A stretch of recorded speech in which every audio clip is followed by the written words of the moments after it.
Hello बच्चों, देखो आज हम चैप्टर 9 के लिए वीडियो नंबर 9 लेकर के आए हैं और इस वीडियो के अंदर हम पढ़ेंगे गोलीय दर्पण से परावर्तन के नियम।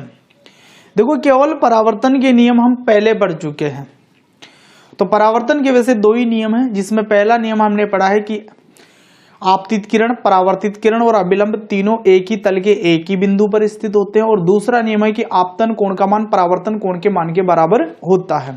तो वो तो परावर्तन के नियम है। यहां पर हम देख रहे हैं गोलीय दर्पण से परावर्तन के नियम। तो देखो इस गोलीय दर्पण के परावर्तन के नियम से क्या बात है कि गोलीय दर्पण के ऊपर जो किरणें आपतित होती है तो मुख्य अक्ष के समांतर किरण आपतित हो सकती है, फोकसीय किरण आपतित हो सकती है जो फोकस बिंदु एफ में से होकर के आती है, अभिलंब किरण आपतित हो सकती है जो कि वक्रता के अंदर सी में से होकर के आती है, और तिर्यक किरण आ सकती है जो कि दर्पण के मुख्य अक्ष है उससे तिर्यक दिशा या तिरछी दिशा से आ सकती है। तो इन चारों किरणों के परावर्तन के अलग अलग नियम है। हालांकि ये जब भी किरणें परावर्तित होगी तो परावर्तन के जो दो नियम हम पहले पढ़ चुके हैं उनका पालन यहां पर भी होगा। ठीक है, तो स्टार्ट करते हैं भाई।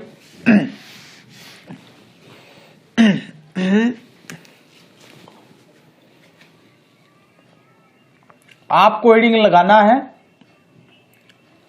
गोलीय दर्पण से परावर्तन के नियम। तो इसमें हम पहला जो नियम उठाएंगे वो किसके लिए उठाएंगे? अक्ष के समांतर किरण के लिए। अक्ष के समांतर किरण।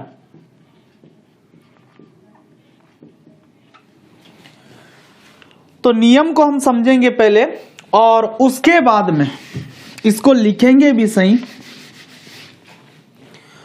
तो देखो भाई, दर्पण हमारे पास में दो प्रकार के होते हैं। एक तो होता है अवतल दर्पण, जिसके हम उभरे हुए पृष्ठ पर परावर्तक पदार्थ की पॉलिश करते हैं। और दूसरा हमारा जो दर्पण होता है वो होता है उत्तल दर्पण। तो इस उत्तल दर्पण के हम अंदर धसे हुए भाग पर परावर्तक पदार्थ की पॉलिश कर देते हैं। ठीक है, आगे देखो भाई, ये मैंने इसे अवतल दर्पण का मुख्य अक्ष खींचा तो ये तो है इसका P और ये है इसका C, और इसके बीचों बीच में ये हो गया आपका फोकस बिंदु F। C और P को मिलाने वाली ये सीधी रेखा मुख्य अक्ष है और मुख्य अक्ष के बीच में यहां पर क्या होता है? फोकस बिंदु होता है। ठीक इसी तरीके से इधर आ जाओ, तो ये तो इसका हो गया P, ये हो गया C और इन दोनों के बीचों बीच में ये हो गया फोकस बिंदु F। ठीक, तो ये P और C को मिलाने वाली सीधी रेखा क्या हो गई? मुख्य अक्ष हो गई। अब हमारा नियम क्या है इसका? अक्ष के समांतर किरण, कि यदि कोई प्रकाश की किरण मुख्य अक्ष के समांतर दर्पण पर आपतित होती है, भाई ये मुख्य अक्ष है, इसके समांतर ये प्रकाश की किरण इस दर्पण पर आपतित हुई। ठीक इसी तरीके से ये तो मुख्य अक्ष है इसका। अब हम प्रकाश की किरण तो इधर से ही डालेंगे, तो ये प्रकाश की किरण हमने मुख्य अक्ष के समांतर डाल दी। तो परावर्तन के बाद में इनका क्या होता है? देखो, परावर्तन के बाद में ये किरण फोकस बिंदु F में से होकर के गुजरती है। फोकस बिंदु F में से होकर के गुजरती है। या फिर क्या होता है, इसमें यह किरण ऐसे चली जाती है, लेकिन जब इस परावर्तित किरण को हम पीछे की दिशा में बढ़ाते हैं तो यह फोकस बिंदु F पर मिलती हुई प्रतीत होती है। तो ये जो चित्र मैंने बनाया ये तो बनाया साहब अवतल दर्पण के लिए, अवतल दर्पण के लिए। और ये मैंने बनाया उत्तल दर्पण के लिए। तो देखो इन दोनों चित्रों को देखने से हमारे क्या समझ में आ रहा है कि यदि कोई प्रकाश की किरण गोलीय दर्पण पर मुख्य अक्ष के समांतर आपतित होती है तो परावर्तन के बाद में वो फोकस बिंदु F में से होकर के गुजरती है, या फिर परावर्तित होने के बाद में उस किरण को पीछे की दिशा में बढ़ाने पर वो फोकस बिंदु F पर मिलती हुई प्रतीत होती है। तो आप देख रहे हो अवतल दर्पण में तो ये फोकस बिंदु F में से होकर के निकलेगी, और जबकि उत्तल दर्पण में ये जाएगी तो ऐसे, लेकिन इसको पीछे की दिशा में बढ़ाने पर ये फोकस बिंदु F पर मिलती हुई क्या होगी, प्रतीत होगी। तो अक्ष के समांतर जो किरण आएगी उसके लिए क्या नियम होगा, हम लिख सकते हैं अब ये बात। यदि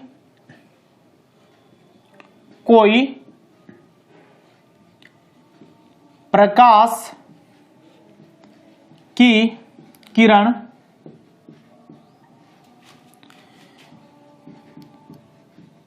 गोलीय दर्पण के मुख्य अक्ष के समांतर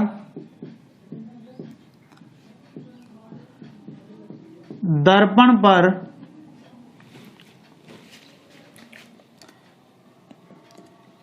आपतित होती है तो परावर्तन के बाद वह किरण फोकस बिंदु F में से होकर गमन करती है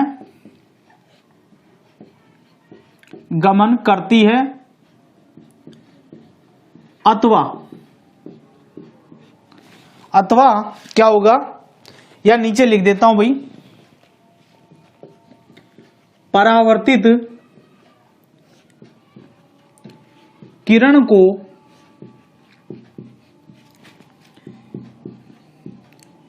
पीछे की दिशा में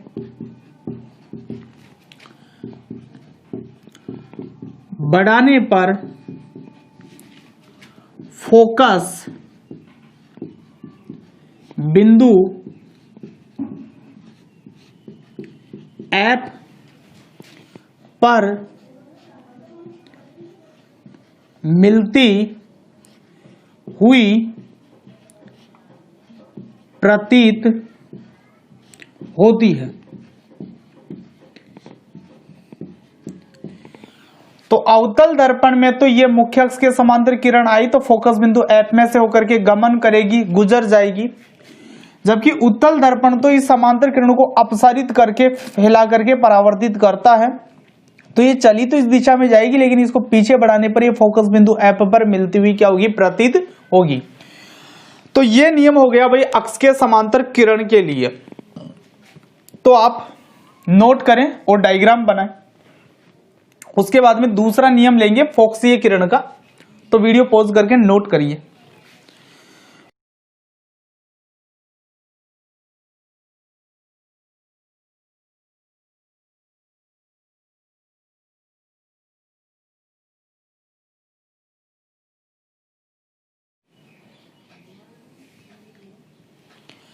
ठीक है भाई, आपने नोट किया, ठीक है, मिटाऊं इस बात को।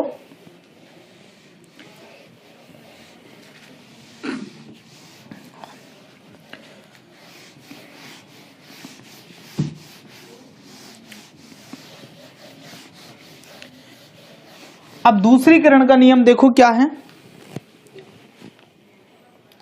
तो दूसरी किरण है अपनी फोकसीय किरण। फोकसीय किरण। तो क्या नियम है इसके लिए समझते हैं, पहले डायग्राम देख लेते हैं एक बार। तो ये हमारा है अवतल दर्पण और ये है हमारा उत्तल दर्पण।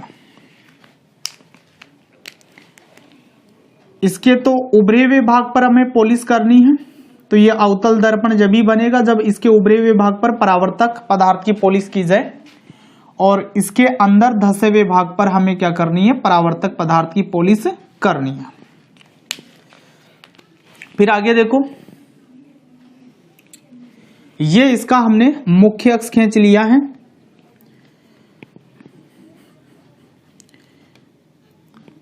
तो ये तो हो गया P और ये हो गया C, और ये दोनों के बीच में फोकस बिंदु F। ऐसे इधर आ जाओ,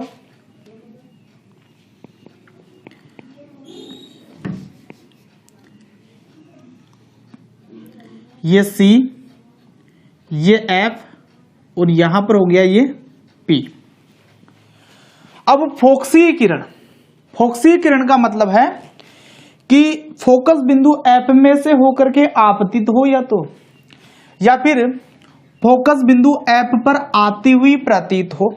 जैसे इसमें देखो क्या होगा कि जो प्रकाश की किरण है वो फोकस बिंदु F में से होकर के आ जाएगी, लेकिन इसमें ऐसा नहीं हो सकता क्योंकि फोकस बिंदु इधर रह गया और हमें किरण इधर से डालनी, बाईं ओर से डालनी है हमेशा, क्योंकि हम कार्तीय चिन्ह परिपाटी में पढ़ चुके हैं कि दर्पण पर प्रकाश की किरणें हमेशा बाईं ओर से आपतित होगी, क्योंकि वस्तु हमेशा बाईं ओर रखनी है हमें।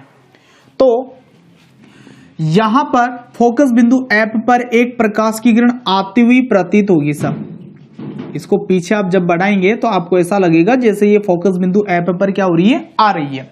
वास्तव में फोकस बिंदु F पर नहीं आ रही है, लेकिन इसको आगे बढ़ाएं तो ये फोकस बिंदु F पर आती हुई प्रतीत होगी। तो ये दोनों फोकसीय किरणें हो गई।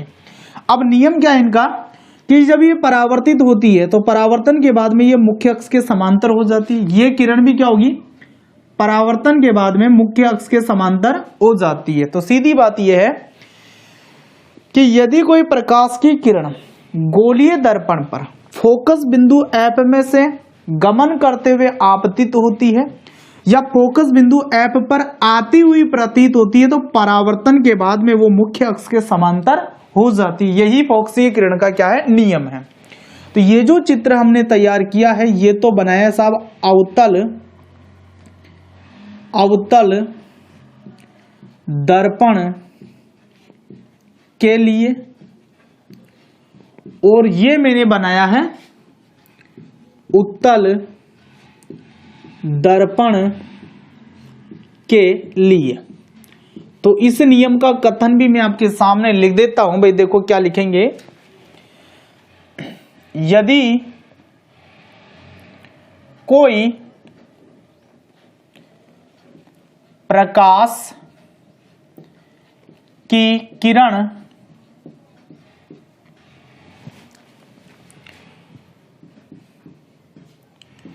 गोलीय दर्पण पर फोकस बिंदु F में से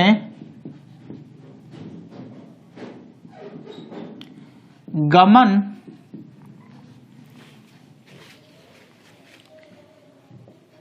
करती हुई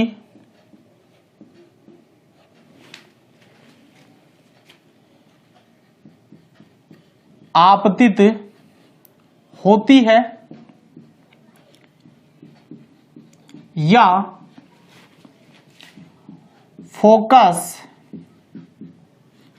बिंदु F पर आती हुई प्रतीत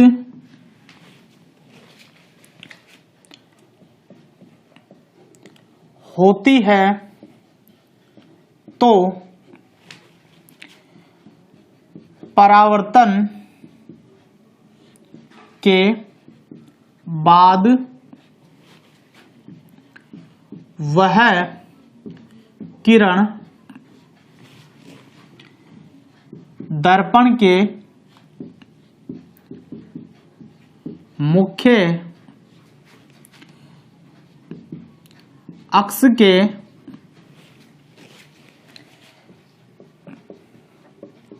समांतर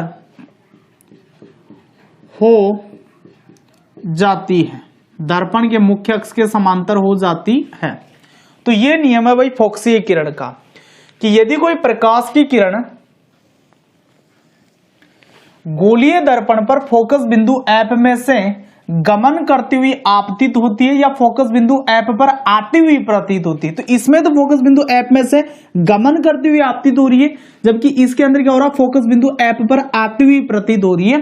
तो परावर्तन के बाद में ये किरणें क्या हो जाएगी, मुख्य अक्ष के समांतर हो जाएगी। ये फोकसीय किरण के लिए नियम हो गया। तो इसको भी आप वीडियो पॉज करके नोट करेंगे और साथ में दोनों डायग्राम आपको बनाने हैं। तो वीडियो पॉज करके नोट करो। इसके बाद में अपन अभिलंब वाली जो किरण है उसका नियम पढ़ेंगे।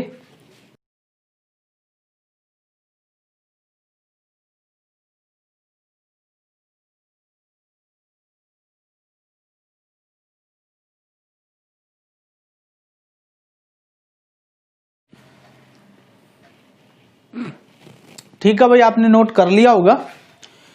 तो तीसरा नियम उठाते हैं अब।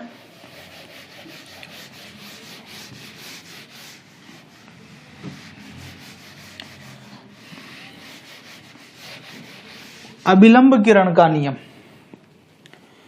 तो यहां पर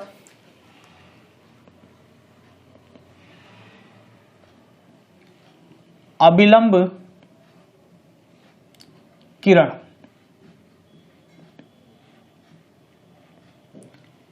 अभिलंब किरण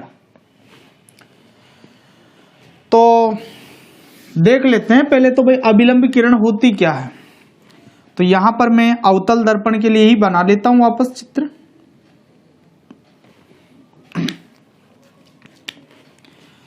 ये वही इसके उभरे हुए भाग पर हमने परावर्तक पदार्थ की पॉलिश कर ली है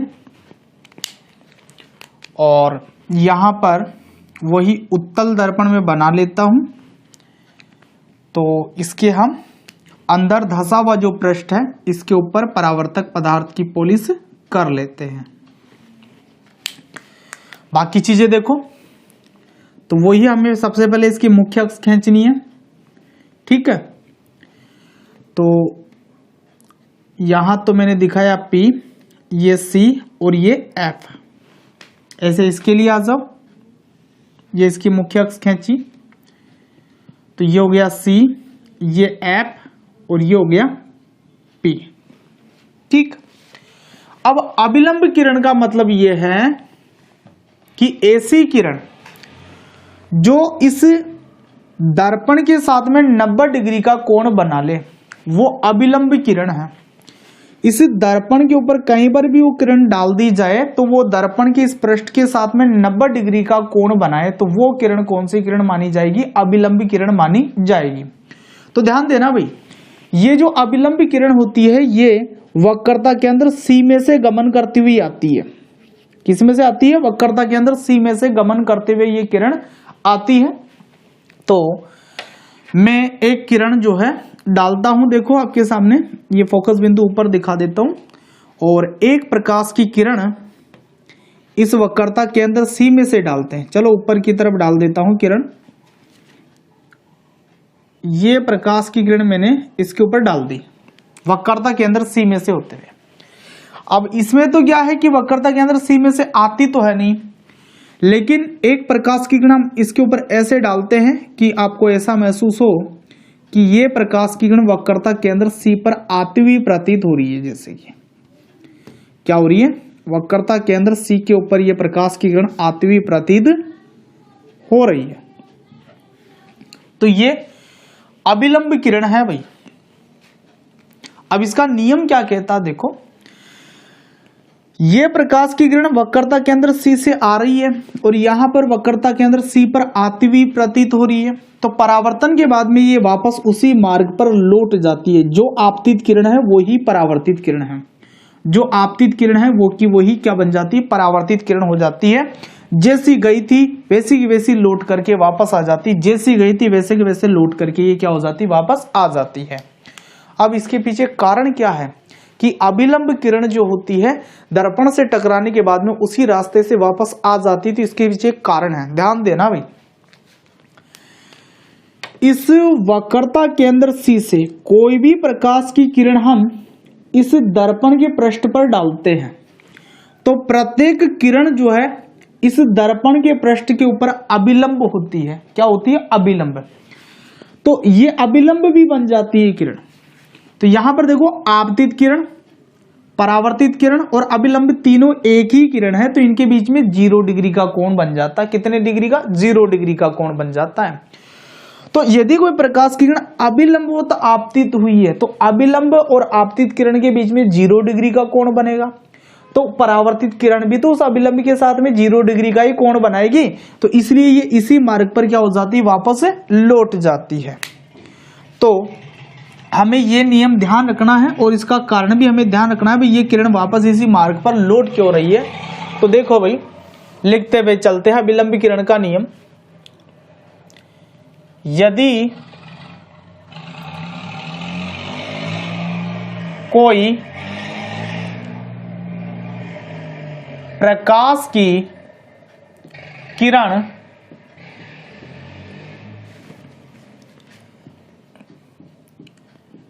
गोलीय दर्पण पर वक्रता केंद्र C में से गमन करती हुई आपतित होती है अथवा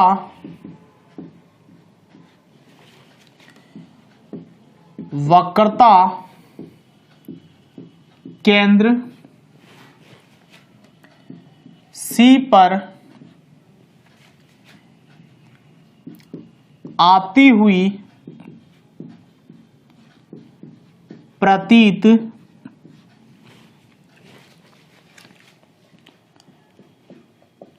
होती है तो परावर्तन के बाद वह किरण वापस उसी दिशा में लौट जाती है। जिस दिशा से आई थी उसी दिशा में वो वापस लौट जाएगी, उसी मार्ग पर वापस लौट जाएगी। अब इसका कारण देखो, इसका कारण है कि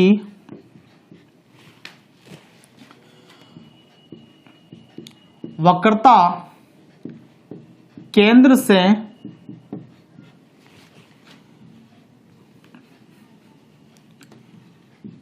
गोलीय दर्पण के पृष्ठ के प्रत्येक बिंदु को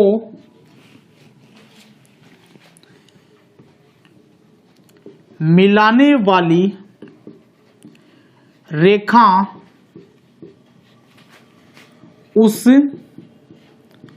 बिंदु पर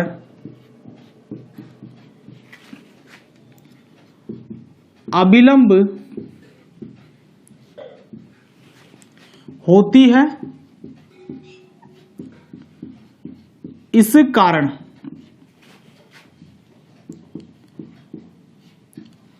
आपतन कोण व परावर्तन कोण का मान शून्य होता है, शून्य होता है। तो भाई ये खुद पहले से अभिलंब थी किरण और इसी मार्ग से हमने आपतित किरण भी डाल दी। तो अभिलंब और आपतित किरण के बीच में 0 डिग्री का कोण बनेगा। तो जब ये जाएगी परावर्तित होकर के तब भी अभिलंब और परावर्तित किरण के बीच में 0 डिग्री का ही कोण बनना चाहिए, क्योंकि परावर्तन का नियम हमें यही कहता है कोण आई बराबर कोण आर, आपतन कोण का मान परावर्तन कोण के मान के बराबर होगा। तो यही किरण तो अभिलंब है, यही किरण आपतित किरण है और यही किरण परावर्तित किरण भी है। तो इस कारण से यहां पर क्या होता है, ये जो किरण है वापस इसी मार्ग पर क्या हो जाती है, लौट जाती है।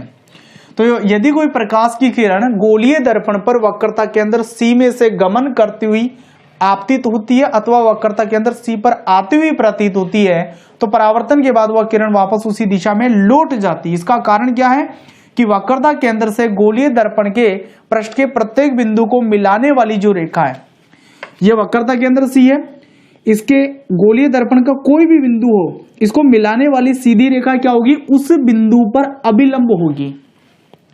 तो अभिलंब है और अभिलंबवती वो किरण आ गई है, अभिलंब के ऊपर ही वो किरण आ गई है, तो आपतित किरण और परावर्तित किरण दोनों के बीच में 0 डिग्री का कोण बनेगा।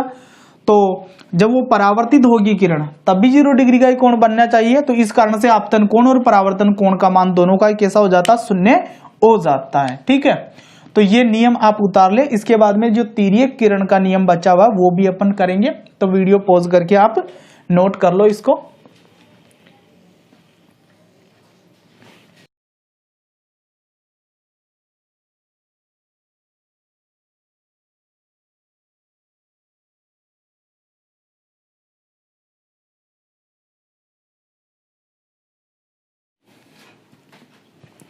ठीक है भाई, आपने नोट किया होगा। अब लास्ट नियम हम उठा लेते हैं तिर्यक किरण वाला।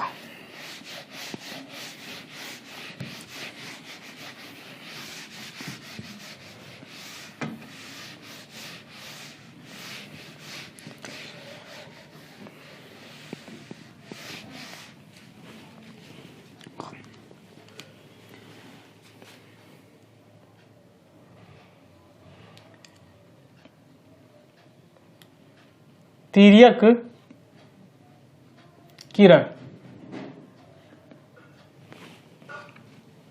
तो यहां पर वही मैं सबसे पहले तो अवतल दर्पण और यहां पर उत्तल दर्पण पॉलिश भी कर लेते हैं इनके।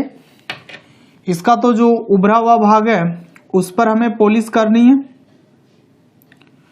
और इसके लिए जो अंदर धंसा हुआ भाग है उसके ऊपर हमें क्या करनी है, पॉलिश करनी है। बाकी चीजें जैसे कि जैसे कॉपी करते हुए चलेंगे हम।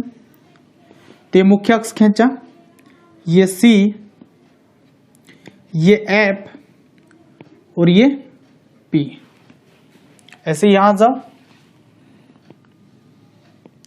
तो ये C P सॉरी F और ये P।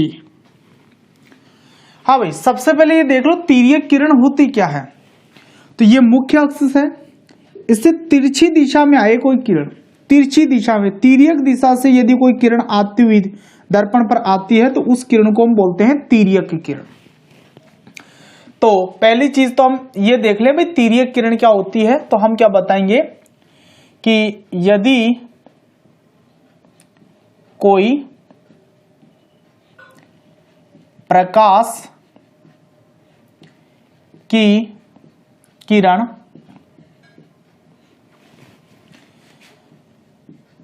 दर्पण, गोलीय दर्पण, गोलीय दर्पण पर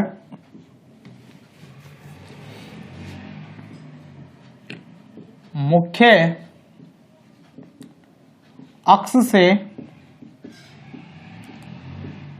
तिर्यक दिशा, तिर्यक का मतलब तिरछी दिशा से आपतित होती है तो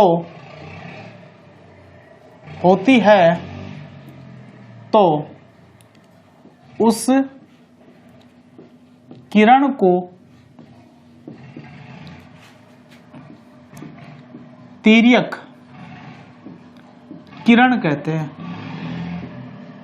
तिर्यक किरण कहते हैं। हाँ भाई, अब नियम क्या है इस किरण का देखो। तो मान लीजिए कोई प्रकाश की किरण है, वो मुख्य अक्ष से तिर्यक दिशा से दर्पण पर आपतित हुई, तो वो वापस दूसरी तिर्यक दिशा में लौट जाएगी। मुख्य अक्ष से वही तिर्यक दिशा रहेगी, उसकी दूसरी होगी लेकिन वो तिर्यक दिशा। ऐसे यहां पर देख लो, ये आपका P है, तो यहां पर मैं एक प्रकाश की किरण तिर्यक दिशा से इस दर्पण पर डालता हूं, तो यह वापस दूसरी तिर्यक दिशा के अंदर क्या हो जाएगी, परावर्तित हो जाएगी। लेकिन यहां पर एक बात का ध्यान रखना हमें कि कोण I और कोण R इन दोनों का मान बराबर होगा। यहां पर भी कोण I और कोण R का मान कैसे होगा, बराबर होगा। तो कोण I और कोण R इन दोनों को निकालने के लिए हमें इस बिंदु पर, जहां पर यह तिर्यक किरण आपतित हुई है, इस बिंदु पर अभिलंब डालना होगा। तो अभिलंब कैसे बनाते हैं अपन, ध्यान देना यहां पर कि ये तिर्यक किरण है, दर्पण के जिस बिंदु पर आपतित हुई है, इस बिंदु को इस वक्रता केंद्र C से मिलाने वाली जो सीधी रेखा होती है वो ही इसके ऊपर अभिलंब होती है। यानी कि आपका यहां से यहां जो खींच रखा अपन ने मुख्य अक्ष, यही इसका क्या है, अभिलंब है। ठीक, ऐसे इधर आ जाओ, ये आपतित किरण है, इस बिंदु पर आई है, तो इस बिंदु को वक्रता केंद्र C से मिलाने वाली जो सीधी रेखा है वो ही इस बिंदु पर क्या है, अभिलंब है। तो ये जो अभिलंब है आपका यहां पर, तो ये कोण बन जाएगा इसका, और एक कोण ये बन जाएगा। तो आपतन कोण और परावर्तन कोण का मान यहां पर भी कैसा होगा, बराबर होगा। ठीक है, तो यहां पर अभिलंब खींचने का सीधा सीधा तरीका क्या है कि यदि कोई प्रकाश की किरण तिर्यक दिशा से गोलीय दर्पण पर आपतित हुई है, तो वो किरण जिस दर्पण के जिस बिंदु पर आपतित हुई है, उस बिंदु को वक्रता केंद्र से मिलाने वाली सीधी रेखा ही उस बिंदु पर क्या होती है, अभिलंब होती है। तो पहले तिर्यक किरण का अपन नियम लिख लेते हैं। नियम क्या है इसका कि यदि कोई प्रकाश की किरण गोलीय दर्पण पर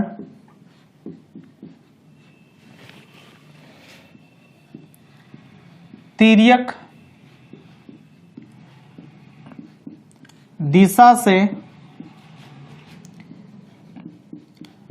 आपतित होती है,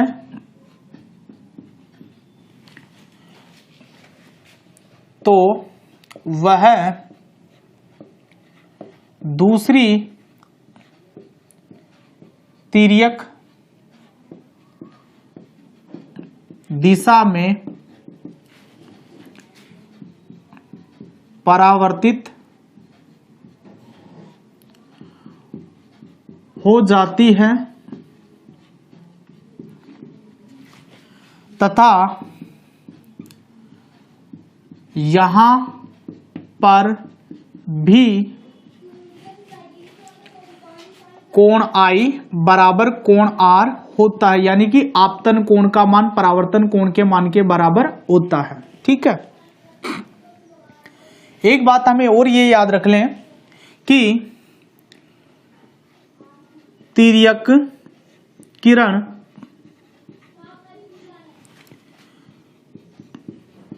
गोलीय दर्पण के जिस बिंदु पर आपतित होती है, उस बिंदु, या नीचे लिख देता हूं भाई, बिंदु को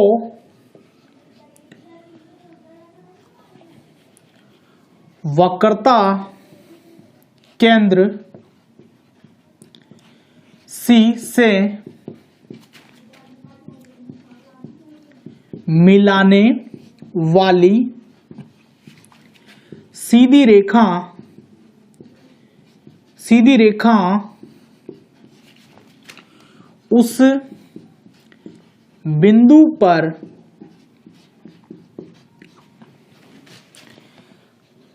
अभिलंब होती है, अभिलंब होती है। तो ये बात हमें याद रखनी है कि तिर्यक किरण गोलीय दर्पण के जिस बिंदु पर आपतित हुई है उस बिंदु को, जैसे इस बिंदु पर आपतित हुई है तो इस बिंदु को वक्रता केंद्र C से मिलाने वाली सीधी रेखा इस बिंदु पर क्या मानी जाएगी, अभिलंब मानी जाएगी। ठीक है, तो वीडियो को पॉज करके आप ये बातें भी नोट कर लीजिए।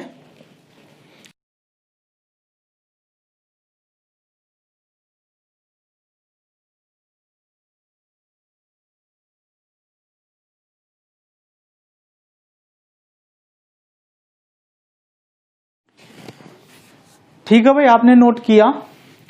अब नेक्स्ट वीडियो के अंदर हम गोलीय दर्पण से प्रतिबिंब बनाना सीखेंगे। तो प्रतिबिंब बनाने के लिए हमें ये जो चारों किरणों के नियम है वो ठीक से ध्यान में रहने चाहिए और साथ में डायग्राम भी हमारे दिमाग में रहने चाहिए।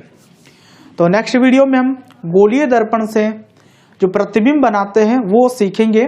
तो मिलते हैं फिर नेक्स्ट वीडियो में, तब तक के लिए ऑल द बेस्ट।